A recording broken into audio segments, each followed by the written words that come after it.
Hi, this is Diane Lovetobake on YouTube. What we're going to make are brownies. These particular brownies, well, they're called fudge brownies, and they really are fudgy. They are creamy, they're moist.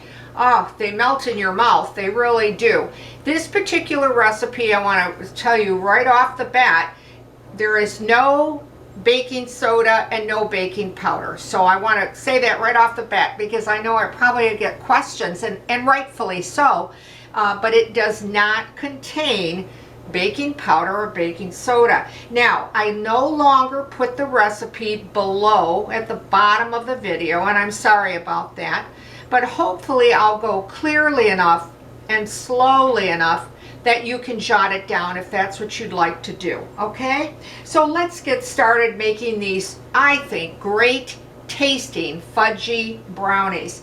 Start off with 1 1/3 cups of butter, okay? I went ahead and actually melted it and cooled it because you don't want it warm or hot if you're putting in eggs. And what else I'm going to be putting in next is granulated sugar. Now you'll need 2 2/3 cup of granulated sugar, and go ahead and just put all that 2 cups 2/3 of granulated sugar into the 1 1/3 cups of butter, okay? And you can use your stand mixer if you prefer, or your hand mixer, whatever that you have or what you want to use. I like the stand up because it's quicker for the videos.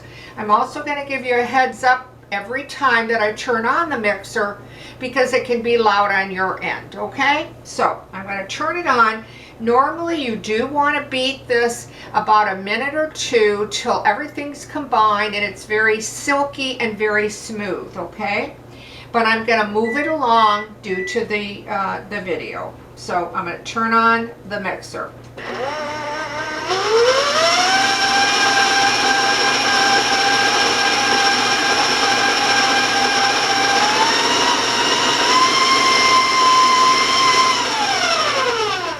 Okay, I normally have it only at about a medium speed. I raised it up a little bit just to move it along.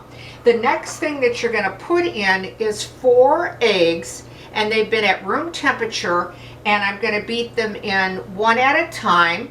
And again, you'll want to stay with it till it really becomes almost pale yellow in color, almost ribbon-like when you pick up the mixture with a spoon.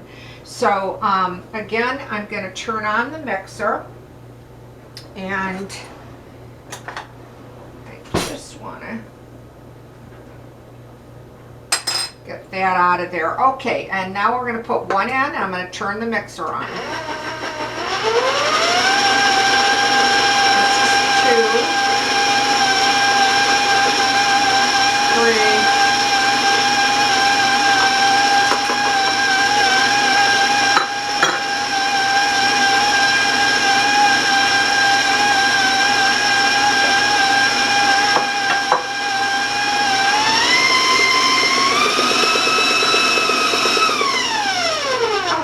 found a little bit of granulated sugar in my bowl, so I wanted to put that in. Now again, stay with it till it becomes pale yellow.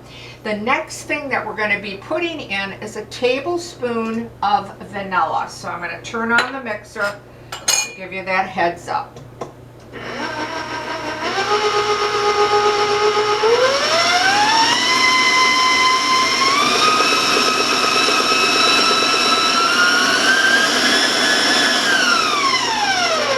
Okay, again, blending the eggs with everything else, spend that 2 or that 3 minutes, okay? I moved up the speed again just to move things along. All right, now let's work on our dry ingredients, okay? I'm going to just use my little whisk. You will need 2 cups of all-purpose flour. And you'll be using 1 cup of unsweetened baking cocoa. Now this is not the cocoa mixes that are made to add water and make hot chocolate. This is unsweetened, okay? And then I'm just going to stir it in the 2 cups of flour to the cup of unsweetened baking cocoa. All right, and you don't have to be real fussy with it, but I like to just give it a good stir and combine it. Okay, the last thing that you're going to put into the dry ingredients is a 1/2 teaspoon of salt, and then we'll give that a good stir. Okay, alrighty, and now I'm just going to slowly incorporate the dry with the wet on a lower speed, so of course it doesn't go all over me in the kitchen. So I'm going to give you a heads up about the sound of the mixer.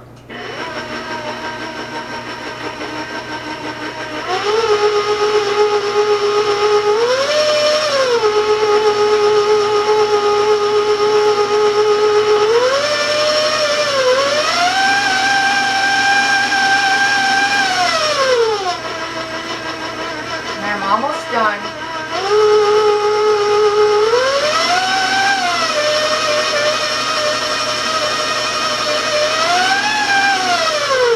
And again, beat it at slow, otherwise this will go all over you and your kitchen.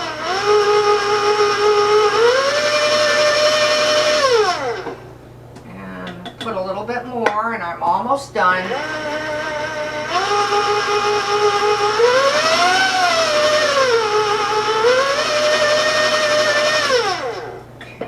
That's the rest of the dry, and now I'm just going to beat it till it's well mixed.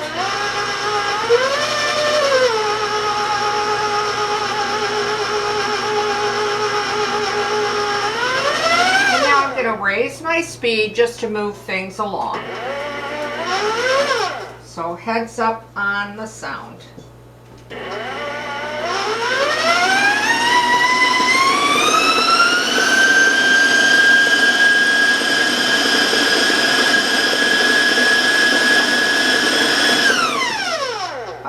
Now normally I don't beat it that high.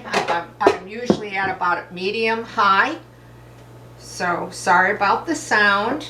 And now I'm just going to take the excess off my paddle. This is about the time I always say, you know, with ingredients being expensive these days, you just hate to waste anything, you know.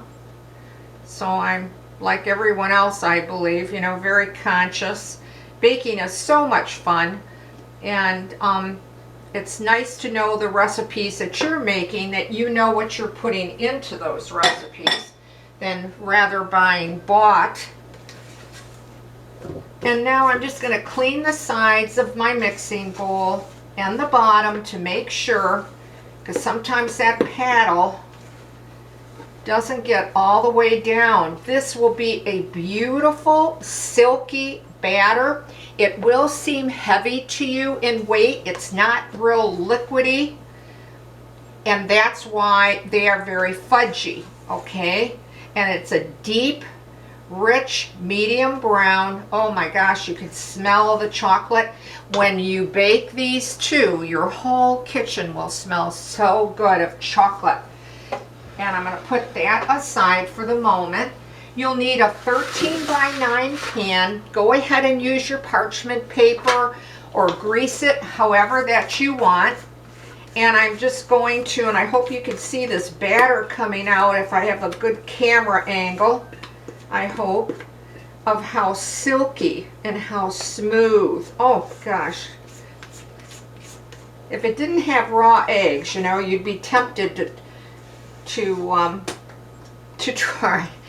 try it. And now I'm just going to take out my excess out of that bowl, and then I'm just going to use a butter knife here because I got it handy to take it off my spatula. Okay, all right, and again I'm just going to try to get the excess out. All right. And then just smooth it into your pan, work those edges, try to level it out the best that you can see it. Get to those edges and smooth it out as best you can so it'll be even when it bakes.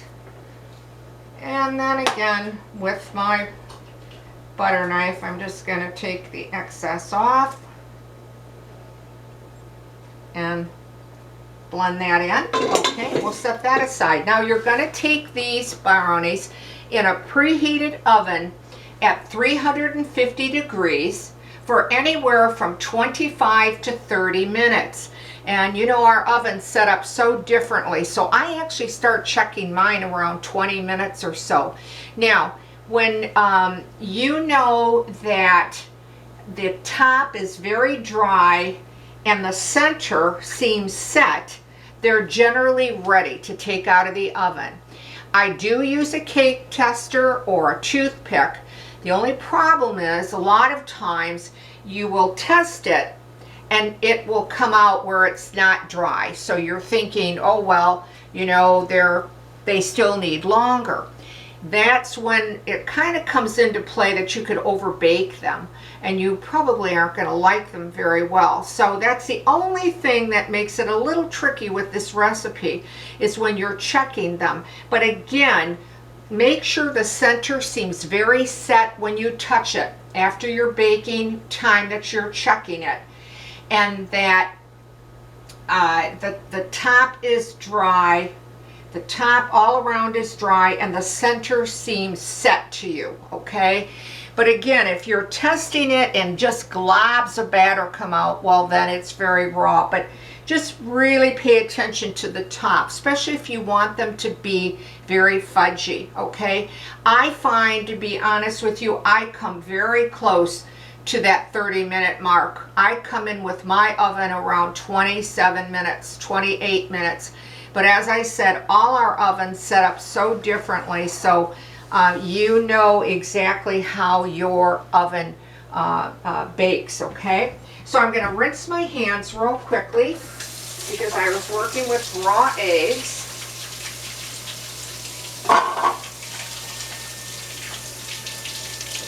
Okay.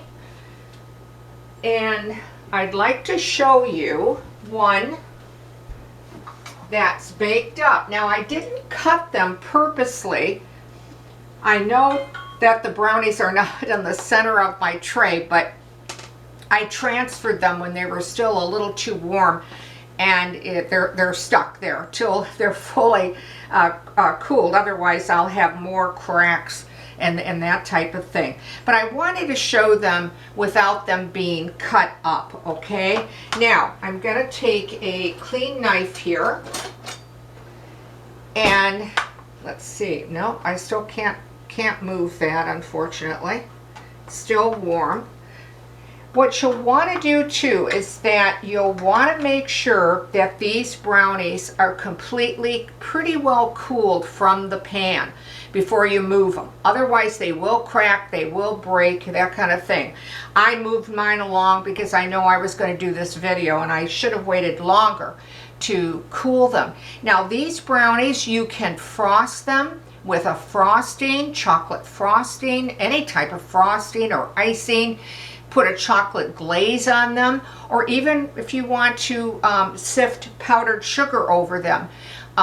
So it's really up to you. I have several frosting and icing videos, so please check out my channel. I think I'm over 800 videos, and I have a lot on large cakes for the holidays, brownies, cookies, a lot of Italian recipes, that kind of thing, and lots of pizza dough. But anyway, I'm sorry. Getting back to the brownies and their fudgy brownies, I don't know if you'd be able to see, but the center, when you push on it, you can see how moist they are, and then when you break into it, you will see it's not a real cakey batter, it's fudgy, it's moist. So when you press down on it, you will then see how really, if they're I would say medium in texture on the inside, but they're so chewy and so moist. These brownies are absolutely delicious, and you like a fudgy brownie, you're gonna like these, okay? If you like, by the way, maybe a drier type or more of a cake-like brownie, I just put on some cinnamon brownies just I think a day or two ago. But if you're looking for the fudgiest ones, these are the ones to try. Now, if you try this recipe and you like it, well, please let me hear from you. Please write to me. I want to remind you, though, that solely I put only my videos on YouTube. So if you write to me watch me on YouTube, I will get your question or your comment, and I'll do my best to answer in a timely fashion, okay? If you're so inclined and you'd like to subscribe to my channel, well, I can't thank you enough. Or like the video or ring the bell. I want to thank you as always for watching Diane Lovetobake on YouTube. Stay well, stay safe, and I'll see you soon.